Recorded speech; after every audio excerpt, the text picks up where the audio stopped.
Hey BookTube, it's Jackie. How's it going? If you're new to me, it's the first time you're seeing my face. Hello, what's up? My name's Jackie. I sit on my floor and I talk about books. So I hope that's why you're here, because that's what's going to be happening today. If you're not new to me, thank you for always tuning in, the continued support. I really do appreciate it. So today for you, I have my weekly wrap up. This is from September 18th through September 24th and all my reading shenanigans in between. So I've got quite a bit to talk about because I had a really, really good reading week. I did. I'm very, very happy about my reading week this week. So without further ado, grab yourself a drink, have yourself a seat, and let's get talking some books. All right. So the first book I completed this week was the Ex Hex by Erin Sterling. This is the first installment in the Ex Hex series. There is one other book currently out. I do not know if it follows the same couple in this book because there is an HEA in this, but it is attached to this book in some way, shape, or form. And this is a second chance romance with a forced proximity. This book is adorable, okay? I gave this book 4 stars. 4 stars. We follow Rhys and Vivian. Rhys and Vivian at one point in time had a nice little summer lovin' romance. I mean, we're talking the Grease song, the whole 9 yards. Perfect. They were great for each other. However, like a lot of summer romances, things have to come to an end. But the way it ended is what sets this story off. Rhys and Vivian are both witches. And Rhys is the great-grandson of the founder of the town that they are living in. He is a penhallow. And so to keep the magical line strong within his family, he's been betrothed for an arranged marriage. And so he lets Vivian know that he needs to go back to Wales to break off the arranged marriage betrothal. And Vivian loses her shit. Loses it. Calls him every name out of the book, including some made-up ones. And then flees. And in her heartbroken state, she decides to start drinking. So she's now drunk and heartbroken. And she's with her cousin / best friend. And they get this bright idea to curse this guy because why not? Why the fuck not? I'm a witch. Let's put a curse on him. But their curse is silly. It's not meant to actually stick. It's about silly things like the hair thing. And it's all very, what you believe to be very minor and very innocent and just a broken-hearted girl just venting. Except what they don't realize is that their magic is a lot stronger than they gave each other credit for, especially Vivian's. Vivian was not raised knowing that she was a witch her entire life. It wasn't until later on in her life that she found out that she was a witch when she moved in with her aunt after her parents died. So she's not really in tune with her witchiness. And her power is a lot stronger than she gave it credit for, and the curse sticks. However, we don't know that because the curse only affects the penhallow when he's in the city limits. So 9 years go by. Rhys has to come back to reinfuse the ley lines or the magic lines that have fused this town. And it's his turn to come back to do it. And the curse latches on as soon as he enters the town limits. And his supposed to be a 48-hour stay in this town where he isn't really noticed. No one sees him. He doesn't run into anybody. He has turned into literally the worst 48 hours of his general life. In this time frame, he's almost killed twice. He's attacked by plastic little skulls, and his whole life is turned upside down. And to top it all off, he runs into Vivian. When he finds out that Vivian is the one that cursed him, they are now forced to work together to reverse this curse. And chaos just ensues. But we also have a very, very cute comedic romance involved as well. This thing was a good time. It was the perfect way to start the autumn season for me. It encompassed the autumnal fall vibes so fucking well. It did a great job for that. What worked in this book? The romantic banter. The banter between Rhys and Vivian, just this little snarky back and forth. Oh, it's hilarious. Rhys was still on the very flirtation side. You could tell he still cared about Vivian. He still thought she was a dime, or a 10-piece, however the expression you want to use. He still thought she was amazing. And Vivian, you knew, still could not take her eyes off of him and still wanted to jump his bones and still had deep, deep feelings for him, even though she kept denying it over and over and over again. It was, the romantic banter between these two was just on point, and it was very comical, very heartwarming. It was great. The comedic moments in this book made this book. This book is a rom-com. Even though we're dealing with very serious subject matter, I mean, this man is cursed. He could die. There is a twist in this as well that you find out that makes it even darker. It's still very light, very fluffy, very comical, and it's a good time. Also, we have an animal companion. And who doesn't love an animal companion that could talk? All right? Awesome. I love it. I love it. I want him. I'm not going to tell you anything about him, but he's amazing, and he's one of my favorites. He's super cute. So, animal companions, always a good time. However, for as much as I enjoyed this book, giving it 4 stars, there were some things about this book that I didn't like. Reese's demeanor. Reese has been cursed by a woman that he dated for 3 months, and he is just completely, he's shocked by it, but he's just kind of like, oh, well, we'll fix it. We'll fix it. We'll fix all these problems. We'll deal with it. It's like, dude, this chick cursed you. That is how much you hurt her.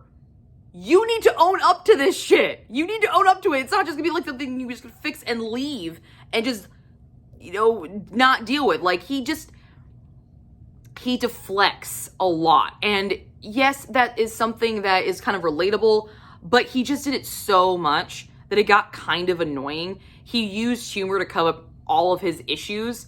And yes, I love humor. I love comedy. But when I know that it's a mask and it's clearly displayed that it's a mask, it got kind of annoying. It's like, you need to grow up and realize this is fucking serious. Like, this is not a joking matter, especially when you find out what the twist is. And you're just like, this is really not a fucking joking matter, dude. You're like, come on. So his very chill, lackadaisical, take everything super easy attitude, it just didn't work for me as well as I think the author intended it to come across. It was more just kind of annoying for me. Another thing about this book that I want to point out, and this is probably just a me thing, but I enjoyed this book. I read this book in 2 sittings. I've already recommended this book to a few people. I enjoyed this book, except as of this morning, when I woke up to film this video, I didn't remember a damn thing about this book. I had to review my notes, and as I was reviewing my notes, all this stuff was coming back to me, but it wasn't naturally there. For as much positive about this book, the biggest negative about this book for me is that it lacked its staying power with me. There wasn't that moment that just made it stick. And if you're a reader like me, where you read a lot of books, sometimes you need that moment in each book to kind of just to hook you. And for me, I don't feel like this book had it. Until I read my notes and reviewed my notes, I remember reading it. That's what I remember. I remember having a good experience when I was reading it, but that's all I actually remembered. I couldn't even tell you the characters' names.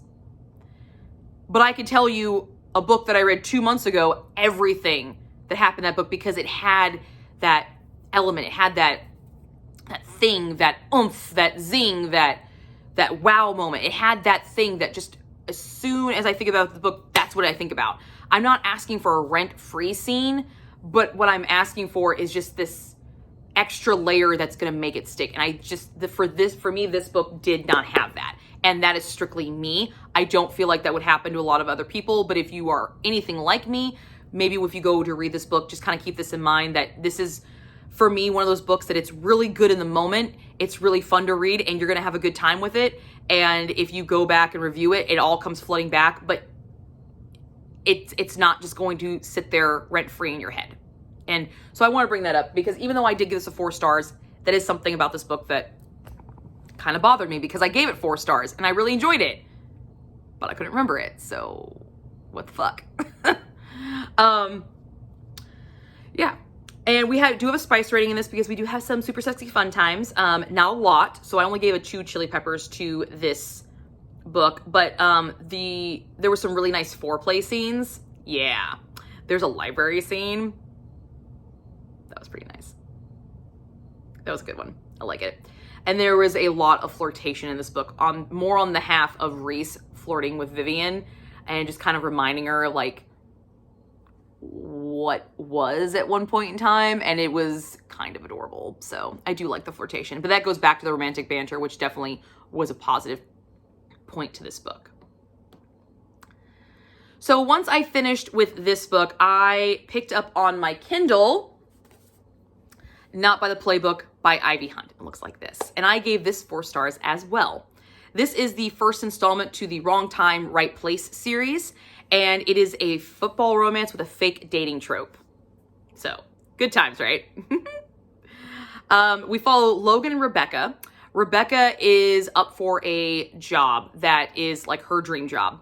And she goes for an interview and she fucking nails this interview. She thinks she has this thing in the bag. So she decided to go out with her girlfriends and celebrate. And she runs into Logan. Logan is the star quarterback of a professional NFL football team. He's a Super Bowl winner. So really famous, really gorgeous, and a total fucking playboy. So we all know where that's going to happen.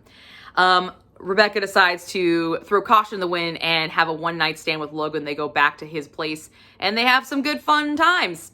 Super sexy fun times, lots of them. The next morning, however, Rebecca has to do, of course, the walk of shame. Except the walk of shame means she has to walk into Logan's kitchen where she finds Logan's sister, who happens to be the very woman that she interviewed with the other day. So to save face, she starts this lie that she is dating Logan. And when Logan comes out, she runs into him, embraces him, and Logan is kind of like, the fuck is going on right now? I don't understand. I'm half awake. The fuck? But the look on his sister's face, this judgmental, you did it again, really kind of look just pisses him off. So he thinks, all right, I'll play along. I'm going to stick it to my sister. I'm going to play along. We'll do this. And he just goes in 100% and it is fucking awesome. He takes this thing and just runs with it like he is running for a touchdown, and it is fucking great. It is awesome. There's so much stuff, so many fun things happen in this book. It was great. I just fucking adored this. What worked in this book is the chemistry between Logan and Rebecca. It is, oh my God, it was fantastic. It was there, it was on point, but at the same time, it was just so natural and so right. Logan definitely goes head first in this fake dating thing a lot more than Rebecca does. She kind of is the more reserved, but Logan just, it becomes so easy for him to do this. Like, it's so seamless for him to do this. So it kind of gave me the impression that this is what he always wanted. And he just was waiting for an opportunity. He just wanted someone to actually appreciate him. And it was just this peaceful, easy, fun. It wasn't super drama. It wasn't super uptight. It wasn't super comic. It was just a nice blend of the two of them. It was a nice, super, super easy feeling. And the other thing that worked in this book was Logan going in 100% because his character, love him. I love Logan. I love him. He is adorable. I just, I wish he was real. I wish he was real. He was great. I loved him so much. I'm an all-in person, so it's really nice to see a character be an all-in person as well, and it was great. The way he made Rebecca feel, the way he kind of manipulated the situation to kind of get what he wanted, but at the same time, he didn't, I don't want to say manipulated, because that implies that he was like kind of a dick about it. He was super respectful through all of it, but he was like, look, you're gonna get the fake boyfriend 100%. Coming to pick you up at your door.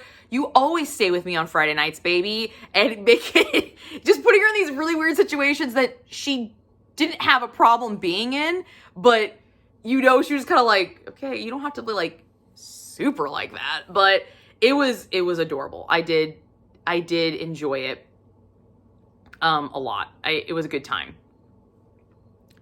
What didn't work was the third act breakup. I just thought it was dumb. I was like, really? Really? So we have a fake dating trope. So eventually, you know, things are going to happen and it's eventually going to end, but it's how it ended. Logan kind of broke my heart on that one. They were going to develop a plan, but he didn't want to develop a plan. So he's like, fuck this. I'm going to go do my thing. And he completely confirms confirms everybody's previous judgments about him. It's like, you did so well in this. Why would you do it that way? Why? That sucked. That was a dick move.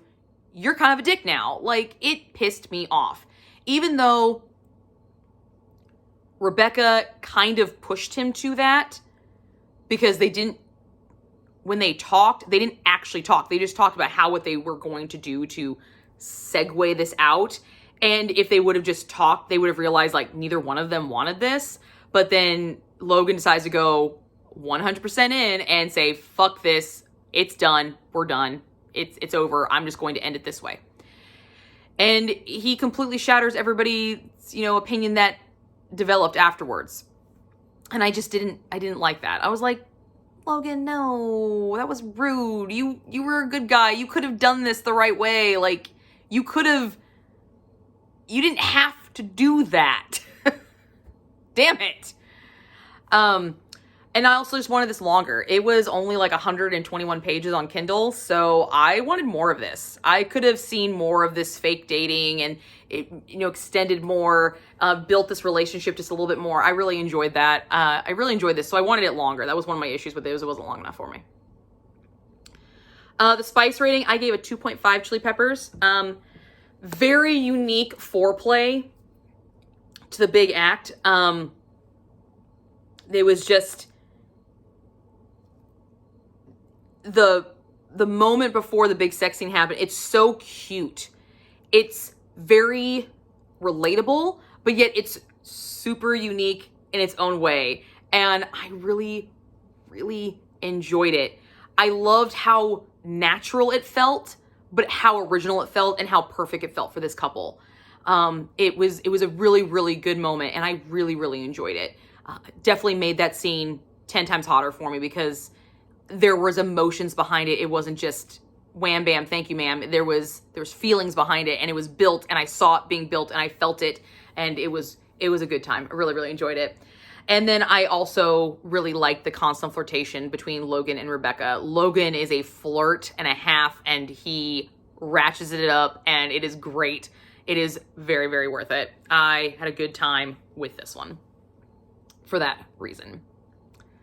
All right, after I finished that, I picked up Getting Schooled by Emma Chase, and it looks like this. This bad boy was 5 stars. I had such a good fucking time with this book. Oh my God, I loved it. Loved it. Loved it. This was such a good time. This is the first installment in the Getting Some series. This was an audiobook done by Zachary Reber and Andy Art, and Zachary Reber is the same man who voiced Father Tyler Bell. It was just, he used his pen name for Father Tyler Bell, but it is the same voice. So as soon as I figured that out, I was like, I fucking love this. Zachary Weber's voice is fucking, oh, God, it's so good. It's so good. I highly recommend this one on audiobook. Highly recommend this one on audiobook. It is another football romance. Is a second chance romance as well. And we also show some really good depictions of high school life, and there is death of a family member in this book. Excuse me. Got froggies in my throat today. So, we follow Garrett and Callie. Garrett and Callie are former high school sweethearts. Garrett is the star quarterback, and Callie was a theater girl, homecoming king and queen, all perfect high school romance sweetheart trope, gotta love it.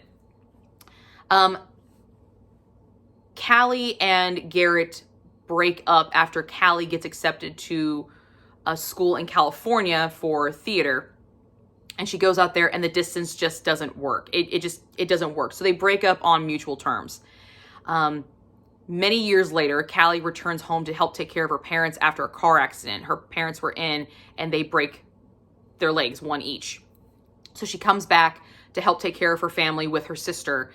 And to help pay her rent back in California because she has to take extended leave from her job, she picks up a substitute teaching job at the local high school where Garrett is the history teacher and the head football coach.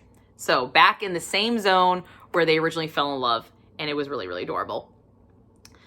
Callie's first day is horrible. She is eaten alive by these kids. And so Garrett offers to help her kind of school her into how to not get schooled by the kids. And this puts them back together, and it just starts all these feelings that never really went away. They just come right back up. And then we have this really super cute, adorable romance. And it's fucking great. I really enjoyed this a lot. This was fantastic. What worked about this book was the fact that I read it on audio because Zachary Weber's voice is amazing. He made this book for me. He made the character of Garrett for me. Oh my God. Just his delivery of some of the dry, sarcastic lines that the character of Garrett was given. God, they were good. They were so good. And then, of course, his voice during the sex scenes are just...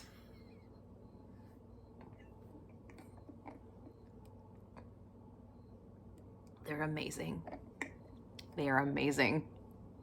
So fucking good. So good. There is a lot of pop culture reference in this book that are referencing to me, to my generation. So I was all up in this. Some of the stuff that they drop, like the Facebook jokes and the big expanse about Les Mis, there's so many. Like, that's not even the good ones. There are so many good pop culture references in this book. It framed this book in such a relatable way that I really could see this happening. I had a good idea of the time frame. I had a good idea of the mindset of that time when they were dating versus when they are now. And it was fantastic. I really, really enjoyed it. Garrett's character, another thing that worked in this book, he's fucking awesome. He's that teacher that you want, he's that coach that you want, and he's that lover that you want, and he's that best friend that you want. He is like perfect, but he's not too perfect. He's not written to be too perfect because he does have fuck ups and he does mess up, but he's just awesome. He's just awesome, okay? I can't speak highly enough of him. He's awesome. I love him. Emma Chase did a really good job in this book of depicting how easily life can go up to versus going down through many points in this book. And I really enjoyed that because being in my 30s, you experience that. Like when you're in high school, yeah, you have ups and downs, but in the grand scheme of things, they're really not. And then when you get to your adult life and you start seeing what real ups and downs are, you're just like, the fuck was I complaining back then? Damn. And she does a really good job of juxtapositioning that, because what she does in this book is you not only, the main story is about Garrett and Callie, but through Garrett and Callie, because they are in a school setting teaching kids, some of their discussions, some of their issues, they are seen through the eyes of kids and how they reflected back when they were kids going through the same thing. And just watching, having moments of realization like, wow, it's so different now. It's so different. And it's this constant thread that what was fantastic, but it can never be again. It has to be what we are now. And having that shown through the ups and downs of high schoolers, plus the ups and downs of adults in the same vicinity, it was so fantastic the way she seamlessly blended these two concepts to create this really beautiful world and story and just this nice little picturesque Hallmark kind of thing. It was fantastic. I loved it. And this feeling that she, excuse me, this feeling that Abby Glines did this in her book and Emma Chase does this in her book. It's that anything is possible. No matter what happens, you can always find your way back home. And the general goodness in people. And just that no matter what, despite everything that happens, it's the people that you love that matter the most. It's just these three things, that the people that you love are the ones that matter. Home is always going to be there. And you're going to choose what your home is. You choose what home is based off of the people that matter. And the general goodness in people, the reason you chose these people, the character traits of them. Just, she seamlessly weaved these ideals into this book, and it was so awesome, and it was so heartwarming, and it was so happy that it made the sad moments in this book really hard, because it was so close to what life really is like. And sometimes life sucks. Life sucks. But then you have good people in your life, and this book just made me reflect on my world and the people that are in my world. And I fucking love this. I love the feeling it gave. It's one of those this book is one of those books that just, it's the feeling that really mattered. Not so much the story. It's the feeling that the story gave you that matters. And that feeling for me was that no matter how hard life is, I have good people around me because I've chosen good people to be around me, and I can get through anything. And it just reminded me of that. It did. And it was great. And I loved it. It's such a good time with it. And there's only one thing in this book that I found that didn't work. And that is just more of because I thought it was annoying. A lot of time has passed between Callie and Garrett's breakup from when they were teenagers. So people grow, people change, people experience other people. Callie gets a little pissed off about some of the people that Garrett has experienced. And I'm just like, you don't get to bitch. You weren't together. And that's just irritating me. That irritates me in general with second chance romances, when they talk about like the past and who you've been with. You don't get to be pissed off about who you were with when you weren't together. You don't. You lose that right to be pissed off, at least in my eyes. I don't like it in real life. I don't like it in books. So when Callie did that, and it is worked out, it is talked about and discussed in kind of the craziness of her getting so upset over something that happened years ago when they weren't together. It is brought to the forefront, and it is worked out, but it was just kind of annoying that it was even in the first place. Because I'm like, that didn't need to be there. I didn't even need that fight. I didn't need it. But it did bring other moments to the light that happened when they were in high school that made their high school romance not so perfect as it was originally described. So it did serve its purpose. I just kind of wish they would have figured out something else to do other than that. I didn't like that. This got a 3 on the chili pepper scale. The humorous flirtation, because Garrett, I love his flirtation. He's so comical when he does it. It's great. Romantic banter's on point. It was awesome. There are very graphic depictions of penetration scenes and a very graphic oral sex scene, which is super, super hot. Oh my God. And it's from Garrett's perspective, which is even better. Yep. That was a good one. I needed a minute after that one. I did. I really did. Yeah. This book, all in all, it was 5 stars because of the feeling it gave me.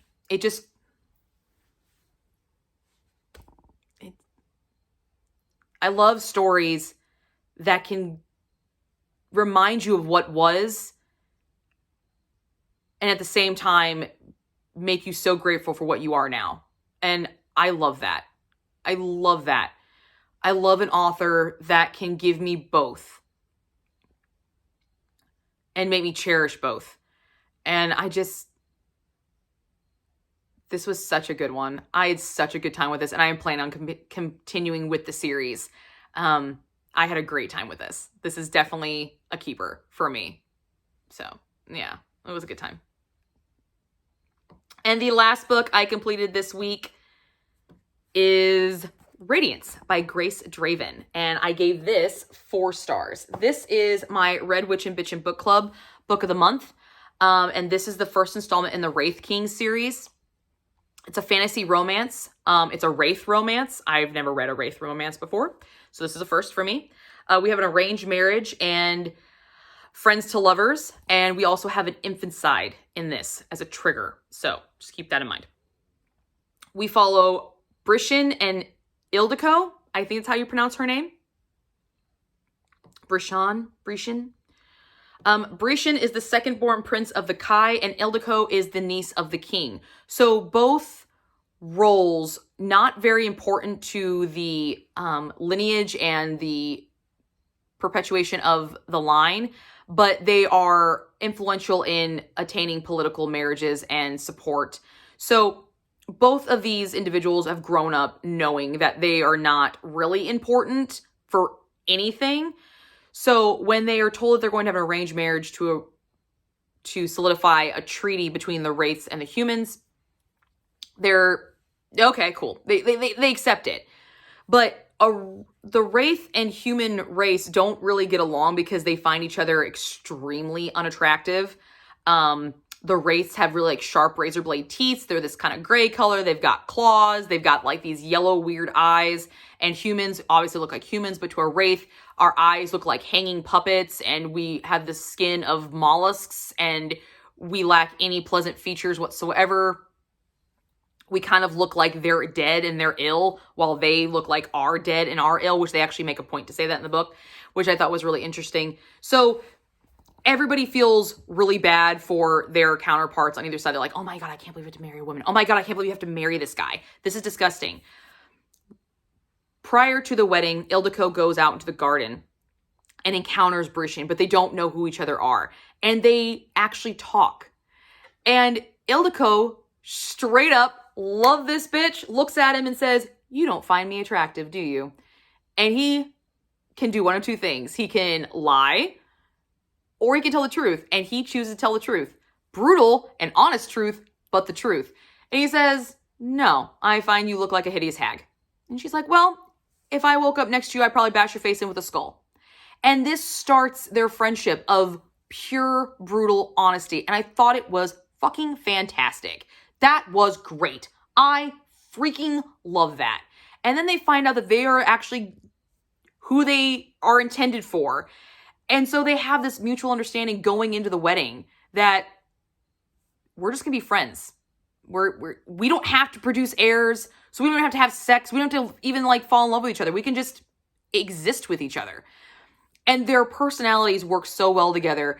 Ildiko's kind of a spitfire. She likes to play around and joke, and she likes to cross her eyes, which really freaks out the Kai people, which is awesome. And he likes to just poke fun at her. And it's just a very mutual, fun, loving relationship that's based on mutual communication, mutual friendship, not straight up looks. And I thought that was fantastic. I loved it. What worked in this book, the friendship between Breach and Ildiko, it was brutal and playfully honest, and I love brutal honesty. I don't like lies. I don't like fibs. I am a very brutal person anyway when it comes to truth. I will speak on both sides, but I'm not going to sugarcoat it. Like,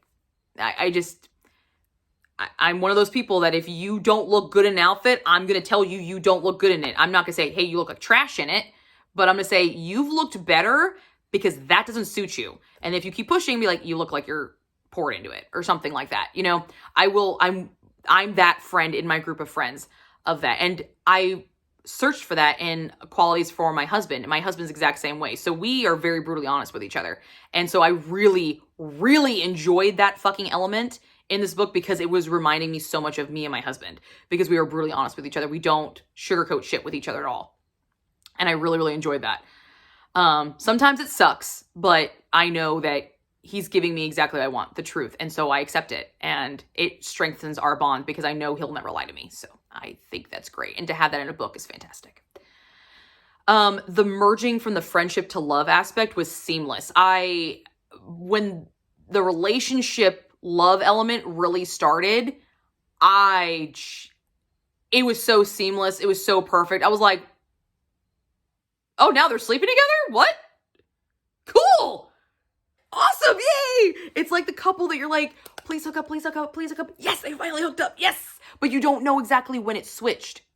And it was awesome. I love not really knowing. It's just the seamless bleed of it. It was so great. I loved it. The world building that Draven created in this book, stunning. This Mortem light thing, that is fucking dope. I love that element. That was cool as shit. holding someone's soul to give it back to their family in this light. Oh, that was so fucking cool. That was really, really cool. And I like that. I have never seen anything like that before. That was awesome. Really, I love the world that Draven created, and I want more of it. It was awesome. And the idea that looks don't matter. It's what's on the inside that matters when it comes to love and happiness and friendship. I love that. Being the not always the most attractive girl in the room, being the plus size girl, being, you know, not the hottest thing in the world. I got told a lot of times, like, well, you have a good personality. Good. That's all that should fucking matter, asshole. Like, that's what should fucking matter. And I love that that's all that mattered in this book was the personality. It didn't matter the looks. And then eventually the personality started radiating through, and then you start seeing how beautiful the person is and how stunning and how radiant the person is because of what's on the inside showing through. And I just, I love that. I love it. I love it. Being the girl that gets told to a lot, it's nice to have it justified. It's nice. It's great. I thoroughly enjoyed that a lot. It made me feel very, very good, and good feelings all around. What didn't work? So there is an overarching plot to this book. It's not just a romance. There is a sequel to it as well. It is currently out. I don't know if it's just a duology or if it's going to be more. Right now, there's only one other book out. But the plot line to get that other book out, it was kind of just thrown in there at the last minute, like in the epilogue last minute. So if you didn't read the epilogue, you didn't have that component. So I thought that was kind of annoying. I kind of wish she would have tied that in a lot earlier, because I think it's going to be dope. Like, that thing is going to be fucking awesome. I'm super excited about it because the epilogue was shit's going to go down, but I wish I would have had more of that earlier on in the book, not just with the epilogue. And because it's that cliffhanger is in the epilogue, if you don't read the epilogue, you don't have the cliffhanger. So I don't think that was a good placement. I wish she would have included this epilogue somehow in the actual main compass of the novel to have that cliffhanger there, because some people don't read epilogues. I do, but I know a lot of people that sometimes don't. They're like, the story's done. I don't care. It's like, I don't need the, find out that they're married or anything like that. I don't need any of that. So if you didn't read the epilogue, you would lose the cliffhanger in this book. So I didn't like that. So this has an HEA plus a cliffhanger. And I don't feel that was a good play for the story. I really rather had that in the story. Spice rating, I gave this a 2.5 on the chili pepper scale. Very slow burn, because we are building this friendship, and then this friendship gradually turns into a romantic relationship.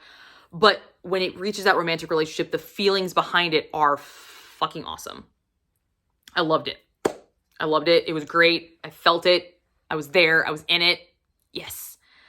And there was some interesting and unique concerns brought to the forefront, in regards to the sex scenes because of Brishin's character. He has certain physical traits that don't allow for certain things to happen. So certain things can't happen until later on in the book when more stuff has gone down, and then they are allowed to happen because of something that happens to him. But it's really cool to see, like, I can't do that because I have these gigantic fucking claws and I will rip you to shreds. I can't kiss you the way I want to kiss you because I have like razor blades in my mouth. And just seeing her overcome those things and her ingenuity to try to make it just as special for him as it is for her, I thought that was great. I love the creativity when it comes to the sex scenes for it. So I love the fact that the author gave almost physical trait barriers, but he gave it on the male side, not the female side, which I thought was really unique and interesting concept. So I really enjoyed that a lot. So all in all, I had a great reading week. I had 3 4 stars and 1 5 star, and that 5 star just, it made me smile. All of these books made me smile. I had such a good reading week, guys. But that is what I've got for you this week, and I will see you guys all soon with another video. Bye.